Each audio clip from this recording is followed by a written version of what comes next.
a minha carreira e entrei em 76 oficialmente no Amazonas Franca, que foi um timaço do Franca Basquete, né? Que tinha vários jogadores da seleção argentina e seleção brasileira. E eu era ali o 11º, 12º jogador. E eu jogava com o número que sobrava, né? Aí um dia faleceu um jogador com a número 10, o Carlão, e o roupeiro chegou para mim, o Sérgio Aleixo, falou: olha, você vai ser jogador de seleção.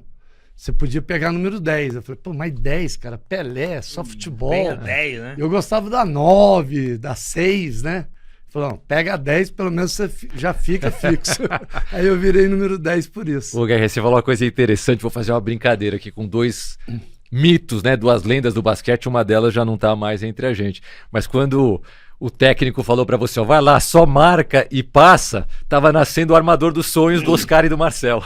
Um armador que só passasse e marcasse. E você falou uma coisa, no time de Franca, depois que eu virei protagonista, eu era cestinha, né? Eu tive uma média na minha carreira marcada, assim, pelo esse roupeiro que marcava jogo a jogo, a súmula, média de 11,4 jogos, que eu fiquei 4 anos sem jogar, então entra na média, e na época eu não marcava assistência, você só olhava na súmula uma pontuação. Sim. E eu, com certeza, dava mais de 13, 15 assistências por jogo.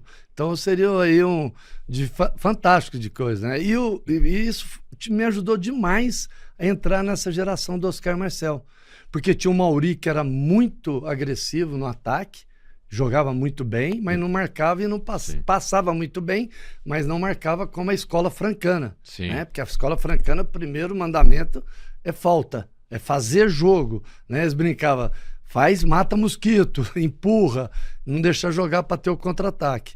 E o Nilo, que também era muito ofensivo, um arremesso, ele foi treinado pelo Edivar, espetacular, habilidade, tudo.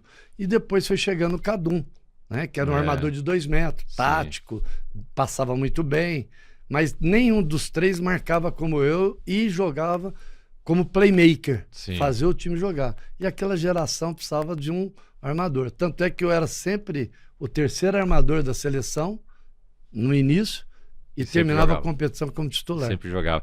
Obviamente o Guerrinha foi um tremendo de um jogador, tanto na cesta quanto nas assistências, como ele falou, mas eu brinquei porque o Oscar e o Marcel eram fominhas. Buraco negro. Buraco negro. E eles brincavam, o Oscar principalmente, o Marcel já era mais... aceitava um pouco mais não ter tanto volume, apesar de ser um craque, né? Nossa, tinha mais qualidade técnica do que o Oscar.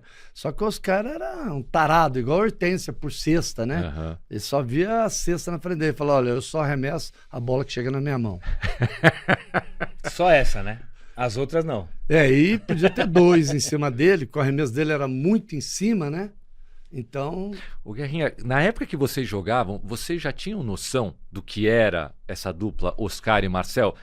Passaram-se já quase 30 anos, né, de 87, vai fazer quase 40 anos, e a gente não teve nada parecido com a gente teve grandes jogadores, inclusive na NBA, mas nada acho que se compare com a técnica do Marcel e com a perfeição do arremesso do Oscar. Já caiu a ficha ali imediatamente para vocês, ou só depois de um tempo que vocês perceberam, caramba, esses caras jogam? Não, né? Após 86, que a gente estava ali no mercado muito forte, mas a gente também gostava de jogar no Brasil, que era muito, né? Jogo ao vivo, com TV Band, com todas as TVs na época, né? Ao vivo, com o Luciano do Vale também, Campeonato Paulista, Jogos Abertos, brasileiro, era tudo televisão aberta, fazendo, porque não existia nem TV a cabo. Então a gente não tinha tanta vontade de jogar fora, e que também foi depois, no futebol mesmo, com o Falcão, que começou a chegar, o Zico, que foi depois, o Sócrates, é isso mesmo. Alguns, até na década antes de 90, não era um negócio assim, né? Começa nos anos 80 com esses jogadores que você citou. O Pelé aí. Só foi pro Cosmos depois que... Já no final de carreira. Carreira para... isso. Foi um lado mais de marketing do que técnico. Exato, exatamente. Você citou... Fala você. Não, pode falar. Não, é que uma curiosidade, ele cita o Nilo, e o Nilo foi um dos primeiros grandes jogadores que eu vi. Mas ele não tá em 87, tá, o Nilo? Não. Por que acontece Então, ele perde espaço para esses jogadores que você citou, Mauri, você próprio, ele foi até 86. Porque é o que eu falei, existe mixagem aí, né? Uma geração vai chegando, outra vai saindo, outra vai chegando. O Nilo vem depois do Carioquinha. Na Ou realidade, tem eu e o Nilo e o Israel fomos convocados pela seleção em 80 juntos, pelo já Edivar. 80. Olha. Desde 80. Só que não era tão bom quanto o Nilo na época. O Nilo, como já era jogador do Edivar, tinha mais qualidades.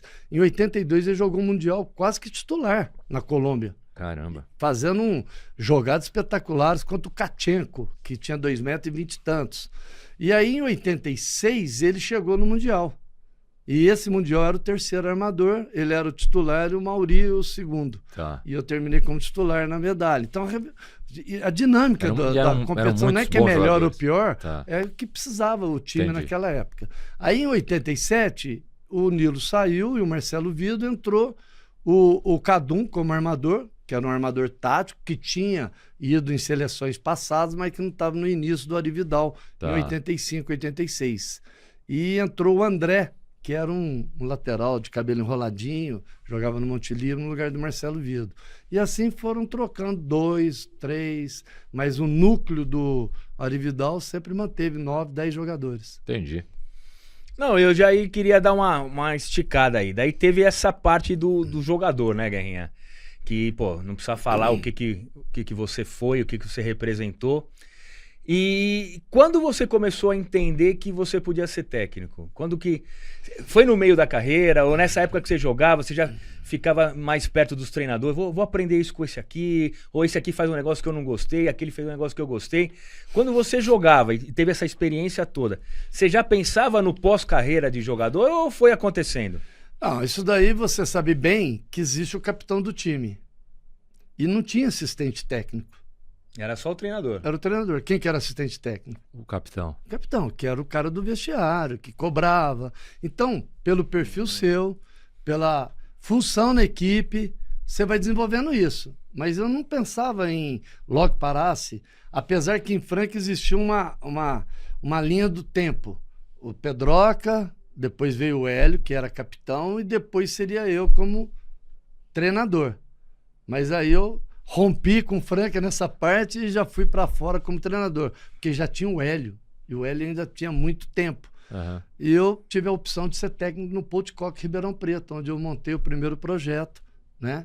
Junto com medalha, junto o primeiro como treinador foi lá em Ribeirão. Foi o primeiro ano. E aí, logo em seguida... Você montou a base daquele time que ganhou um monte de campeonato seguido. Franca. Tinha duas equipes, Franca, uma primeira e uma segunda e terceira, que era o Dharma Franca. Caramba, tá. Tinha 2 times de ponta em Franca. Uhum. E aí o Dharma encerrou, ficou só Franca, muita briga, ter 2 equipes competitivas na cidade, né? Cidade Franca, na época era muito provinciana nesse sentido, não entendia que era bom ter mais opções, e ficou com o Franca Basquete. E o Dharma começou, eu jogava no Dharma nos últimos 2, 3 anos, nós fomos para Ribeirão Preto, onde eu fiz um projeto social com o Chaim, e o Chaim falou, vamos montar um time aqui. E aí nós montamos, Ribeirão não tinha nada, foi o primeiro Potcock, né? Depois virou só Coque Ribeirão, e onde foi também uma dinastia. Ganhou jogava 5, o né? Alex, 5 brasileiros seguidos. O Lula não, paulistas. O Lula foi para lá, uma geração, o Renato e tantos outros, o Nezinho. E aí, nessa época, no primeiro ano, eu fui técnico. E nós fomos vice-campeão para um time de Franca que não perdia. Tanto é que eles foram para o Vasco, continuaram ganhando, né? E o Vargas, já tinha o Elinho? O Elinho, o Demetrios, Rogério, era um timaço. Mais americano podiam 2, tudo americano bom. E esse ficou Franca indo pro Vasco e o Ribeirão ficando forte e Bauru começou a montar seu time. Aí no segundo ano eu recebi uma proposta muito legal para ir pro Tilibra de Bauru, aonde foi campeão brasileiro, paulista, e eu fiquei durante 5 anos lá. Que legal. Então, o Hélio Rubens foi o seu grande mentor, Guerrinha? Eu acho como treinador? Como referência total para todos de Franca é o professor Pedroca. Pedroca é o... ele era o pai, tio, irmão, padrinho. Ele é uma pessoa sensacional. E excelente treinador, excelente visionário, só que de jogo ele era muito bonzinho. Então, por exemplo, eu tinha que tirar o falso, que não estava jogando bem, o Hélio jogando bem. Aí ele fala, Guerrinha, entra no lugar do Hélio. Eu falei, mas eu sou Pedro. o Hélio tá jogando bem. Eu falei, não, mas ele tá bem de cabeça. Deixa o Fausto melhorar no jogo. Ele era muito bonzinho, entendeu? Então ele não era um cara de jogo... Não tinha aquele sangue no olho. Não tinha, né? Mas taticamente, filosofia, conceito. E isso desenvolvia uma coisa que é legal. O Ari Vidal também não era nada de treino. Só que ele era bom de quadra. Olha.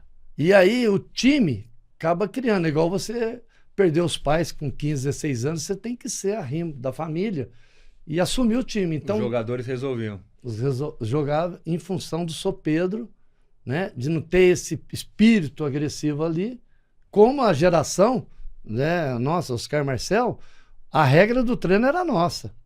A gente que determinava. Não tem falta no treino, não tem isso, não tem aquilo, vai ser assim, vai ser assado, mas nem por isso tira o poder e a força do técnico. Cada um tem seu perfil. Também tive um técnico, Edivar, que ele batia a falta, cabeceava, defendia, que ele fazia tudo. Era ótimo treinador, como o Hélio, ótimo de banco, que é técnico para mim, né? E eu fui tendo um pouquinho de perfil de cada um. Você trabalhou com o Edivar, com o Ari Vidal, com o Hélio Rubens. O Mortari. Com o Mortari. Eu fui reforço 2 anos por jogar campeonatos internacionais. Consegue dizer qual deles foi o melhor treinador? Olha, eu costumo falar para você, existe treinador e técnico, né? E o head coach que compõe tudo isso e na instituição. Todos têm coisas boas e coisas que não são boas. Uhum. E eu consegui tirar o bom de cada um, também tendo minhas coisas ruins. Então, eu tenho um pouco mais do Edivar, né? Que é chamado de Canela, que foi o grande treinador brasileiro, o bicampeão mundial, 59, 63. que ele era duríssimo, que era tio do Jô Soares. Sim. E o apelido do Canela, do Edivar, era Canelinha para os jogadores, né? Tão bravo que ele era, de dar na canela mesmo. E eu era um pouco assim, mas eu também tinha um lado paizão do São Pedro, em alguns momentos, e principalmente o motivacional do Hélio, né? A visão, pegou um pouquinho de cada um, aquela filosofia francana. E até para incrível que pareça dentro desse tema seu, quando eu fui para a seleção que nós ganhamos, para mim era um conflito. Porque Franca era assim, você tem que fazer falta para o cara não fazer cesta. É defesa. E a escola do Marcel, do Hélio, do Mortari era do Sírio, que era jogar ataque.